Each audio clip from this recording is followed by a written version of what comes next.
ఇవాళటి కథ మద్యానికి మాటొస్తే. చావు బతుకుల మధ్య ఉన్న ఒక వ్యక్తి భార్య మద్యంతో ఇలా అంటుంది. నీ వల్లే నా భర్త ఈ స్థితికి వచ్చాడు, నువ్వు వ్యసనంగా మార్చుకున్నావు కాబట్టి ఈ రోజు చావు బతుకుల మధ్య ఉన్నాడు అని మద్యాన్ని నిందించింది. అప్పుడు మద్యం అంటాడు, పిచ్చిదానా, మొదటిసారి నీ భర్త 16 ఏళ్లప్పుడు అమ్మాయి ప్రేమించి మోసం చేసిందని చద్దామనుకున్నాడు. కాని నన్ను పుచ్చుకున్నాక దానమ్మ ఇది కాకపోతే ఇంకొకతని బతికించి పంపాను. చదువుకున్నా లాభం లేదని సాయంత్రాలు ఏడుస్తుంటే ఉద్యోగం కాకపోతే వ్యాపారం చేసుకుంటాననే ధైర్యం చెప్పి పంపాను.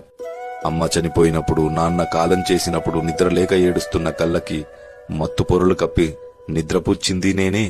మోసాలను మన్నించేలా, కష్టాలను భరించేలా, వెన్నుపోట్లను తట్టుకునేలా ధైర్యం ఇచ్చింది నేనే. పట్టించుకునేవాడు లేనప్పుడు, పలకరించేవాడు కరువైనప్పుడు స్నేహితుడిలా నిలిచింది నేనే. సంసారం ఈదలేక, పెట్టే బాధలు చెప్పుకోలేక చేతగాని దద్దమ్మ అని అంటుంటే ఎక్కడ ఉరితాడికు దగ్గరవుతాడో అని